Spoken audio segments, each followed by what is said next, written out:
Amen. Amen. Hallelujah. Amen. Ito pong sinasaysay sa atin ni Pastor Romy ay naging buhay sa inyong lingkod sapagkat narating ko po itong place of Mara. Samahan niyo po ako sa journey. Po, itong nung nasa Egypt po kami, po, nagpahinga konti, kumain. Pagkatapos po ay sasakay na po kami sa bus. No? Doon magko-cross na kami. No? Tama yung sinabi na dadaan ka, no, sa dagat. Dumaan po kami sa dagat na pula. Nakasakay kami sa bus. Ini-imagine ko po yun na kasama po ako sa paglalakbay na ang Diyos is the captain of the host. Kasama po, ilan ho kami? Kasama po namin dito sina Sister Mylene, yung mag-asawang Pastor Henry, mag-asawang Pastor Arlene. Marami po kaming kasama. And it's a wonderful journey sa bawat isa sa amin. So dito ho, kaya ako nasabing buhay na buhay sapagkat nakita po namin yung balon, yung tubig at yung may dagat po dun no? So nung nasa bus po ako, inatasan ako ni Bishop na Ruby, ikaw ang magsasalita kasi bawat isa po sa amin ay inatasan na magbibigay ng kanyang devotion. It so happened na ang naibigay sa akin ay ito pong Mara, yung place of Mara. Now, let me give you the scenario. Sa verse 1 of chapter 15, the song of Moses, may awit si Moses. May awit si Miriam, the children of Israel. So ito yung awit ng pananagumpay, no? A picture of joy, a picture of praise. You know why? Because of the mighty deeds of God in their lives. Yung ginawa ng Diyos sa kanilang buhay. Imagine yung tumawid sila sa Red Sea. Tapos bumukas, no? Bumukas yung dagat na pula. Ganyan siguro yung damdamin nila kasi ganun din ho ako noon nung habang naglalakbay kami, tinitignan ko, I was wondering, I was thinking na ganito yung feeling ng mga Israelita. So meron silang joy, meron silang praise dahil nga po sa ginawa ng Diyos sa kanilang buhay. So pagtawid po noon ang dagat na pula, no, si God, He led Israelites 3 days journey. No, pagtawid sa dagat na pula beyond the Red Sea, have a big picture, no, mental picture, beyond the Red Sea into the wilderness. So 3 days journey. So in their 3 days journey, the Israelites were weary. Nandun na yung pagod sila, thirsty sila, and they were distressed because they found no water. Ulitin ko po, doon sa 3 days beyond the Red Sea, nakatawid sila into the wilderness na sila, 3 days, nakaramdam na sila ng weariness. Nakaramdam na sila ng kauhawan. Nakaramdam na sila ng kapaguran, distress na sila because they had no water. And along their way, they came to a place called Mara. Dumating po sila sa isang place na tinatawag na Mara. They did find water, yes, they did find water, but the water they have found is bitter. Nakasumpong sila ng tubig, pero the water is bitter. Sabi nga kanina ni Pastor Romy, the water is mapait. No? Mapait. At something na salty-salty pa yun And don't you know, kapag salty, ang water talagang hindi ito maganda. Dito po sa kasaysayan na ito ng mga Israelita, marami po tayong lesson na makikita na maia-apply din natin sa ating buhay. Ang ia-apply po natin dito ay hindi yung pangit na nakita natin sa buhay ng mga Israelita, kundi ang ia-apply po natin dito ay yung mga bagay na maganda. At kung pangit na nakita natin, kailangan makita natin to sa maganda. Para sa ganon, yung transformation ay makita sa ating buhay. Lagi ko pong sinasabi na ang salita ng Diyos is a mirror sa ating buhay. Yung pangyayaring ito sa Israelita, it's a mirror sa ating buhay. Bakit? So that the history will never repeat. Hindi na kasi sabi, history repeat itself. No! Hindi na po ito mangyayari kapag ito ay binago natin yung takbo ng ating isip, ng ating puso, ng ating buhay. So, isa na po doon sa lesson na dapat natin makita, yung mga Israelita ay mayroong, they have the prevailing moods.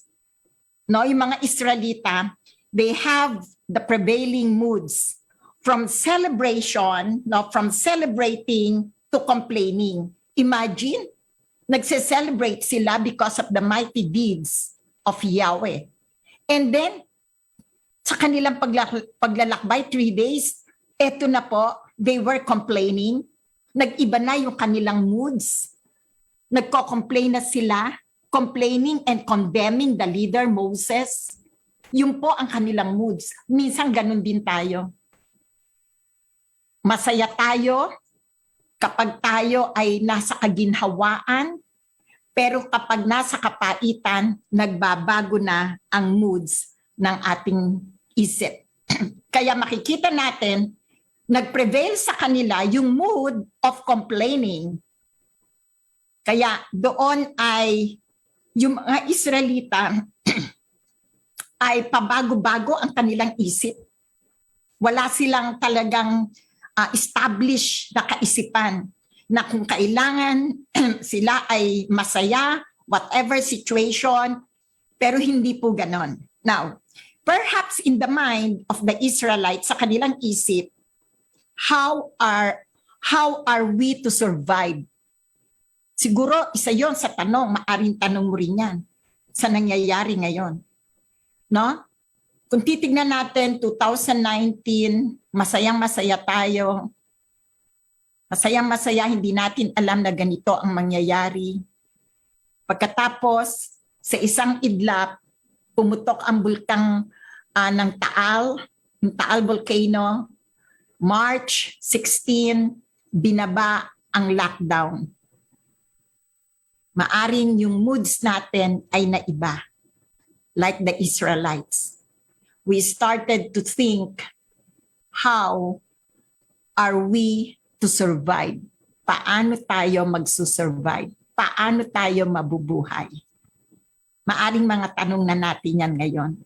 Maaring naririnig nga natin sa mga ilang Pilipino kino-condemn si President Duterte. There is already murmuring. There is already complaining, no, from a joyful heart.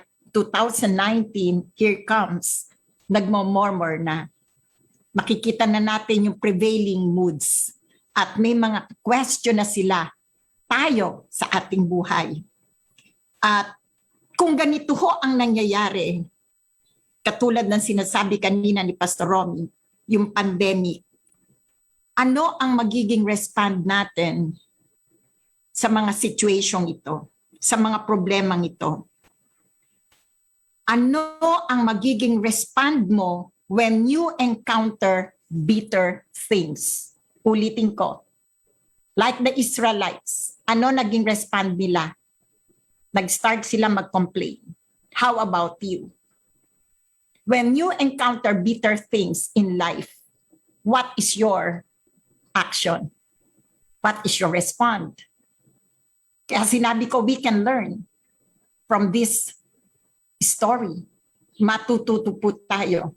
Ano ang respond natin when we encounter bitter things in life? My dear, I don't want each of you to miss the lesson, the story. Para sa ganon ay makita po natin na dapat pala ganito ang action natin at the sight of God. So, ito pong action na ito, itong pangyayaring ito, may kinalaman to sa pananampalataya, may kinalaman to sa puso ng tao. Yung responde mo sa problema, yung responde natin sa mga bitter things, na po, may kinalaman ito sa puso. Kaya, ang sabi na tandaan ko yung sinabi ni Bishop Oriel, itong pandemic na ito, itong nangyayaring ito, it exposed the heart of the person. It exposed the heart of the believers. It exposed the heart of even the non-believers. It exposed. Kaya makikita po natin, kaya ito pinakita sa atin na exposed kaagad ang heart of the Israelites. Yung kanilang responde doon sa bitter water na exposed kaagad yung kanilang heart. Now, note this. Note this in your heart. Sinabi kanina ni Pastor Romy, we are in a journey. Nasa journey tayo. Nasa paglalakbay tayo. Yung buhay natin is like a roller coaster ride. Roller coaster dyan sa Enchanted Kingdom. May mga ups and down. May mga ups and down. So, take note of this. In life, we come often to Mara. Ulitin ko po yun. In life, we come often to Mara. Sa buhay ng tao, masusumpungan natin ang Mara. Makakasumpong po tayo ng Mara. So, pinaliwanag po to Mara, I would like to give you some point about Mara. No? Mara is not only a geographical location. Gusto ko po sabihin sa inyo yon. Mara is not only a geographical location. Pwede ko rin sabihin, while I was listening, Mara is a place of experience and circumstances. So it's not only, Mara is not only a geographical location, it's also a place. Pwede ko rin sabihin na ito ay lugar din ng tinatawag na experience and circumstances. Ito rin ay isang pangyayari o karanasan sa ating buhay habang tayo ay naglalakbay. Hindi lang po ito geographical location. So, sa ating paglalakbay, katulad ng sinabi ko, we are in a journey. Sa ating paglalakbay, kung minsan may karanasan tayo ng kapaitan, yung bitter. Katulad ngayon, sa ating paglalakbay, nakakaranas po tayo ng bitterness. Sa totoo po yun, we cannot deny. Makakaranas tayo ng bitterness. Masusumpungan natin, katulad ng sinabi ko, in life, we come often to Mara, a place of bitterness, kapaitan, karanasan ng kapaitan, karanasan ng kalungkutan, karanasan ng kawalang pag-asa. Maaring ngayon ganyan ang ating nararamdaman because we are in a place of Mara. Nararanasan natin yung kalungkutan, pinanghihinaan tayo ng loob, naroon ang karanasan ng kahirapan, naroon ang kasakitan sa ating buhay. A place of distress, a place of depression, a place of discouragement, a place of difficulty, nararanasan po natin. We cannot deny. Katulad ng sinabi ko, darating tayo, maaring darating ang bawat isa sa atin. Ngayon nga po dumating na eh. Nandito na po tayo sa place of Mara, a place of discouragement. Kahapon may trabaho ka, ngayon wala ka ng trabaho. Kahapon ang lakas-lakas ng buhay mo, ngayon merong findings sa'yo na ikaw ay positive. Kahapon, ang saya-saya. Pero ngayon, lungkot ang dumating.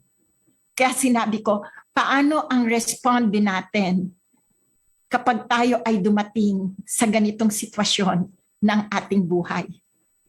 So, gusto kong sabihin sa inyo kung bakit nararanasan natin ang lahat ng ito. Because we are living in a dark world. We are living in an evil world. Nandito tayo in a dark world. Nandito tayo, we are living in an evil world. It's a broken world. We cannot deny this reality. Hindi po natin to pwedeng pasinungalingan. This is a reality that you and I are living in a dark world, in an evil world, in a broken world. But one thing, I am sure of this, but one thing we cannot deny. You should not deny this one thing. You and I should not deny this one thing. The truth that come, no? Yung the truth, we cannot deny the truth. And what is the truth? God comes to us at Mara. Ulitin ko yung truth. We cannot deny the truth. And what is the truth? God comes at Mara. Dumarating ang Diyos sa ating sitwasyon. Katunayan, ang Diyos na ay nauna pa sa ating sitwasyon. Gusto ko makita, mamaya I will gonna elaborate that. Kung bakit ang Diyos ay nauna na sa ating sitwasyon. Kaya natatandaan ko, sabi nga ni Pastor Henry sa kanyang mensahe, God is ahead of you. Now I am telling you, yung katotohanan na hindi natin pwedeng pasinungalingan, that our God, your God, comes to us at Mara. And He will say to you and to me, sasabihin niya sa iyo at sa akin, no po, I am the Lord who heals you. Yun ang sasabihin niya sa iyo. Sasabihin ng Panginoon, when you are at Mara, yung place of discouragement, place of bitterness, place of difficulty, place of depression, sinasabi sa iyo ng Diyos, right now, I am the Lord. Right now, He is telling to you and to me, I am the Lord who heals you. Ako ang Diyos na magpapagaling. From the very mouth of our Lord, from the very mouth, kaya we cannot deny this. I am always telling this, and you will gonna hear this always to me. It is a done deal. Done deal na po to. Pag sinabi ng Diyos, I am the Lord who heals you. Ako ang Diyos na magpapagaling sa iyo. It's a done deal. Dahil lagi kong sasabihin, hindi maaaring magsinungaling ang Diyos. Hindi siya tao na tulad mo at tulad ko na magsisinungaling sa kanyang sinabi. Lagi kong sasabihin, may integridad ang salita ng Diyos. May integridad ang Diyos nang bitawan niya, I am the Lord who heals you. Who heals you, I am the Lord. Sa panahon ng bitterness, sinasabi ng Diyos, I am the Lord who heals you. Sa panahon ng discouragement, I am the Lord who heals your discouragement. Sa panahon ng pagbaksak ng kabuhayan, sinasabi sa iyo ng Diyos, I am the Lord who heals you. Yan ang sinasabi ng Diyos sa iyo at sa akin. God Himself is the one healing you and me. Narinig niyo kanina yung sinabing Jehovah Rapha. Ito ay isang pangalan na nakapasok doon, nakapaloob doon ang promise ng God. Sinasabi niya, I am. My name is Jehovah Rapha. At yung pangalan yon, sa loob ng pangalan yon, ay isang pangako. Pangako na ako ay ang dakilang manggagamot ng iyong buhay. May nakapaloob na pangako. May covenant. It's a covenant name Jehovah Rapha. It's a covenant name. Kaya hindi mo dapat kalimutan yan. Dapat yan ay nakaukit sa ating puso. No po, para sa ganon, hindi bitter life ang makita sa atin. Na sa panahon ng we encounter bitterness, hindi lalabas sa mga murmuring, hindi lalabas yung mga kapaitan sa ating buhay, kundi ang lalabas sa ating labi, God, our God, Jehovah Rapha, He's the one, He Himself is our doctor. Na siya ang dakilang doktor ng ating buhay. Maaring marami ka ng sinulingang pamamaraan. Maaring lahat ng pamamaraan ay ginamit mo na. Pero ang lahat ng kaparaan ng ginawa mo ay failure. Discouragement lang ang naging dating. Katulad ng babae, doon sa Mark chapter 5, ito'y kasaysayan ng babaeng for 12 years. Siya ay bleeding, no cancer of the uterus, bleeding for 12 years. Lahat ng way ginamit ng babaeng ito. Lahat ng kanyang ari-arian ginamit niya para siya gumaling. Naalala ko po yung isang kasaysayan ng babae sa Cebu. I already forget the name. Dala-dala niya yung kanyang kayaman, yung kanyang mayaman po ang babaeng ito. Mayaman ang babaeng ito. At naroon ang babaeng ito nang marinig niya na mayroong hinahayag po kasi ang salita ng Diyos parang ganito. Pinuntahan niya po yung fellowship at nasumpungan niya si Pastor Principe. Kasi ang babaeng ito, ginamit na niya lahat ng kanyang ari-arian upang masumpungan niya ang kagalingan.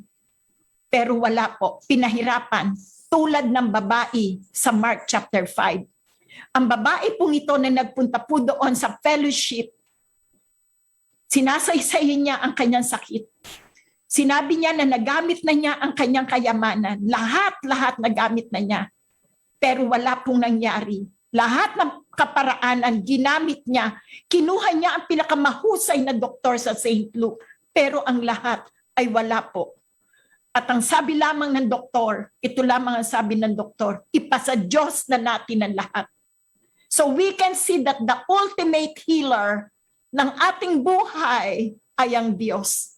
Kaya po at the time na ipinalangin po yon, ang babae ay may naramdamang kapangyarihang bumaba. And that power is the Holy Spirit working inside of that woman. Yung pong taga Cebu. Yung espiritong yon ay pumasok sa sistema ng babae. Naramdaman niya ang init. At siya'y umiiyak. At nausal niya, salamat sa Diyos. At ang babae pong yon, iniwan na niya yung mga left niya at ginawa niyang offering sa gawain ng Diyos. Kitang-kita po namin ang mga kasaysayang yon, yung himala ng Diyos. So the Lord is our ultimate healer. His healing is perpetual. Take note of this. His healing, the healing of God, the healing of the Lord is perpetual. Walang patid. Ito ay nagpapatuloy up to our generation and to the next generation and generation and generation. Hindi mapapatid ang kanyang kapangyarihan na siya ang dakilang manggagamot. So, His healing is universal. It's not only perpetual. His healing is universal, meaning it is available to all. Mayaman, mahirap, available ang kagalingan. Ano man ang sitwasyon mo sa buhay, available. Kung wala kang, sinasabi mo na wala kang pantustos, healing is available to all. It is universal. Bata, matanda, kayang pagalingin ng Diyos. Kaya nga ang awit, I really like that awitin. Kayang-kaya ni Jesus na ikaw ay pagpalain even the system of your body. even the system of your body. Kayang-kayang pagpalain ng Diyos ang sistema ng iyong katawan. There is, take note, I am praying na bumaba ito sa iyong puso. There is a gospel at Mara. Why gospel? You know, gospel is a good news. Pag sinabing gospel, it's a good news. There is a gospel at Mara. And the good news, the Lord, note this, you can comment it. Pwede mong ilagay sa comment para sa ganon mabasa ng bawat isa. The good news is, the Lord comes to your place. The Lord comes to your circumstances. The Lord comes to your bad experiences. The Lord comes. If you are in a place of bitterness, katulad ng sinabi ko, the Lord comes. If you are in a place of discouragement, the Lord comes to your bad circumstances. Kung ikaw man ay nasa ilalim ng nakikinig ka ngayon, nasa quarantine ka, the Lord comes to your place. The Lord comes to your place. Pagdidiinan ko po ito. And I am pretty sure of this. Hindi ka magbibigo. The Lord comes to your place, a place of discouragement, a place of failure, a place of depression, a place of difficulty. Nandun po siya. That's why I am telling you, the place, Mara, there is a gospel in it. Meron pong gospel. He is aware of our needs. He is aware of our needs. He is aware of your grief. He is aware of my grief. He is aware of my sickness. Your bitterness, God can turn it into blessedness. Uulitin ko. Your bitterness, God can turn it. God can turn the table, no? God can turn bitterness to sweetness, to blessedness. Kayang-kaya ng Diyos na ito ay kanyang gawin sa iyo at sa akin. So you will see God in His wisdom, na makikita po natin, God in His wisdom, He had already prepared the tree. No? Nabanggit kanina yung puno. In His infinite wisdom, nandun na po yung puno na inihanda ng Diyos. Para po itong water na to ay mag-turn into sweet water. Now, bakit ko po nasabi rin na gospel? Nabanggit kanina yung puno. I end up dito po. When man was placed on this earth, he had no needs in life. Nang nilagay si Adan here in this planet earth ng Diyos, walang kailangan ang tao. Nasa kanya ang lahat. Hindi na siya mangangailangan. Pero gusto ko sabihin sa inyo, when man sinned, nung nagkasala ang tao became a needy creature. Nangailangan ang tao. Nangailangan ng kaligtasan mula sa kamatayan, for the wages of sin is death, but the gift of God is eternal life. So nangailangan ng tao ng kaligtasan, hindi lang kaligtasan, even the very basic needs na po of life ay nangailangan ang tao. So nakita natin ang dahilan kung bakit nagkaganito. When Jesus came and died on Calvary, Jesus restored everything Adam had destroyed. Inayos lahat ng Panginoon, ang lahat ng pangit sa buhay ng tao. Nakahanda na po ang Panginoon, ang Diyos, no po, na i-turn ang bitterness na ito into sweetness. At yan ay sa pamamagitan ni Kristo Jesus. May plano na ang Diyos, at ang plano ng Diyos, isusugo ko. Nandun na si Kristo Jesus sa sitwasyon na yon. You see, there was a tree. May puno na nandoon. At yung punong yon, yung cross na doon ipapako, doon tutubusin yung pangit na buhay ko at yung pangit na buhay mo. The only thing you should do not murmur. Do not murmur. Do not complain. Surrender everything to Him. Surrender mo ang lahat. And you will experience from bitterness. Kung may bitterness ka ngayon, meron kang sabihin kung ano man ang sitwasyon mo, you will experience blessed life. You will experience a happy life. You will, kasi pag sinabing blessed life, happy, fortunate, enviable, kaiinggitan ka. Kaiinggitan ka. Enviable, yung po ang nakapaloob sa blessed, happy life. Kanino mo masusumpungan ang sweetness? Sa ating Panginoon. He is your healer. He will heal your wounded heart. He will heal. He will heal your, if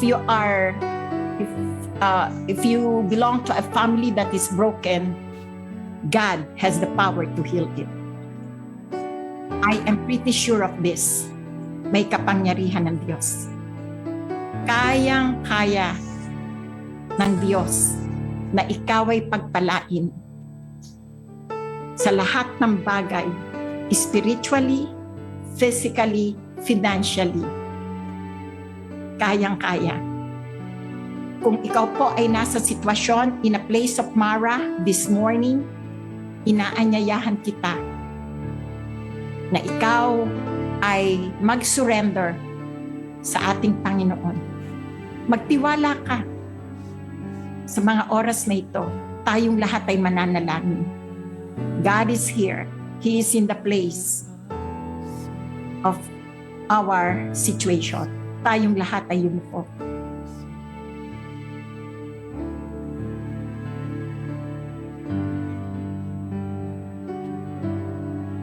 Hallelujah.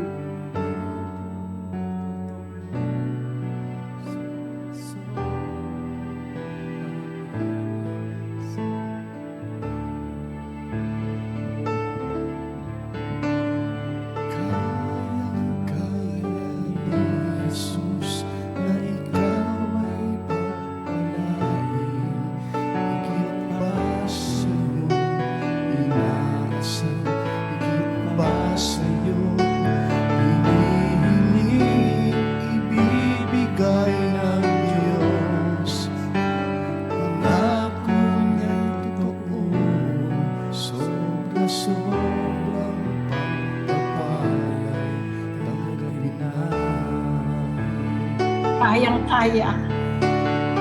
Kayang-kaya ni Jesus na ikaw ay pagpalain. Higit pa sa iyong inaasam, higit pa sa iyong hinihiling ibibigay ng Diyos. Pangako niya'y totoo, sobra-sobra.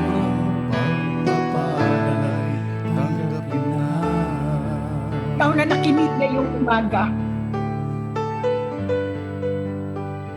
God knows your grief. Alam niya yung kapaitan ng iyong buhay. At hindi kagustuhan ng Diyos na ito ay danasin mo. Gusto kong sabihin sa iyo yan. Hindi gusto ng Diyos na ikaw at ako ay makaranas ng kapaitan sa buhay. Kaya binigay niya si Kristo Jesus upang yung kapaitan mo sa buhay turn into sweetness. Meron isang awit na nagpukaw ng aking damdamin. Ang awit na yon, Jesus is the sweetest name I know. Jesus is the sweetest name I know. And every time you mention that name, Jesus, sweetness is happening in your life. Sweetness is now happening in your life. Mo kapatid, ang lahat ng kapaitan sa kamay ng Diyos. Nandyan siya, sabi niya, halika. Halika.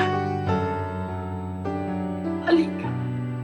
Come to me. Ikaw na nabibigatan. Ikaw may kapaitan. You are in a place of disappointment. You are in a place of discouragement. You are in a place of difficulty. Halika. Kayang-kaya kong i-turn yan into sweetness. Panginoon, yung salitang kayang-kaya mo, pinanghahawakan po namin. Pinanghahawakan namin ang salitang ito. Kayang-kaya mo na lumikha ng magandang bagay sa buhay ng aking mga kapatid, sa bawat isa sa amin na naririto. Ang bawat mga salita, mga mensahe na naririnig araw-araw ay mga mensahe na nagpapalakas ng aming loob. At sa umagang ito, hindi aksidente ang mensaheng ito. Dayon mo ang mensaheng ito upang ihatid sa mga nakikinig ngayong umaga na mayroong Diyos na nasa kalagitnaan ng aming sitwasyon. Na mayroong Diyos na nagpapagaling anumang sitwasyon ang pinagdadaanan. Sakit at karamdaman, sinabi ng Diyos, I am the Lord that healeth thee. Sakit ng kahirapan, I am the Lord that healeth thee. Sakit ng pagbaksak ng kabuhayan, I am the Lord that healeth thee. Sakit ng tinatawag na COVID, I am the Lord that healeth thee. Sakit ng pagkahiwalay ng mag-asawa, I am the Lord that healeth thee. I am the Lord. You are the ultimate healer. You are the ultimate one, Father God. You are our Jehovah Rapha. And right now, Lord, sa kapangyarihan ng iyong Espiritu Santo, gumagalaw ang iyong Espiritu upang pagalingin, upang ialis sa pangit na sitwasyon ang bawat isa na nakinig, nag-ukol ng kanilang oras sa pakikinig ng iyong salita. Salamat po. At ngayon ang bawat isa ay nasa sitwasyon ng tinatawag na blessed situation. Mayroon silang buhay na patotoo. Kanilang sasabihin, it is God who heals our diseases. It is God who heals our situation in life. It is Jehovah Rapha who heals every difficulty in our life. O Panginoon, maraming salamat po. Tinatayuan namin ang iyong salita. Tinatayuan namin ang iyong pangalan habang kami ay naglalakbay sa ganitong magulong sitwasyon ito. Tinatayuan namin ang iyong salita. Tinatayuan namin ang iyong pangako that you, our Father, is our healer. Salamat po. You are healing the land, Father God. You are healing the Philippines right now. Globally, you are healing right now. Kasi healing is universal. Healing is perpetual, Father God. Naniniwala kami sa iyong nature. Salamat po. Pinupuri ka namin. You are healing Santa Rosa. You are healing Laguna, Father God. You are healing each and every one of us. Salamat, salamat. Salamat sa Diyos. Salamat sa aming Ama. Kami mga anak mo na kung saan, Ama, ay nagpapasalamat sa iyong ginawa sa buhay namin. Yung Umpisahan mong maganda sa buhay namin. Tatapusin mo po ito ng maganda tulad ng iyong pinangako. Kami ay manlalakbay lamang dito po sa sanlibutan ito. At habang kami naglalakbay, tulad ng iyong sinabi, hindi mo kami iiwan, hindi mo kami pababayaan. Salamat po sa katugunan ng panalangin, sapagkat hiningi namin ang panalangin ito sa pangalan ng aming Panginoong Hesukristo, ang dakilang manggagamot, tagapagpala, tagapagpalaya, tagapagligtas ng aming buhay at kabuhayan. Sa pangalan ng Ama, ng Anak, Diyos Espiritu Santo, ang lahat ng anak ng Diyos ay magsabi ng Amen and Amen. So be it. So be it. So be it to everyone. Pag sinabing Amen, mangyari ang sabi ni Maria, mangyari ang iyong sinabi sa akin. Ngayon sabihin mo, mangyari ang panalangin ito sa akin. To God be the glory. The Lord is our ultimate. God bless you.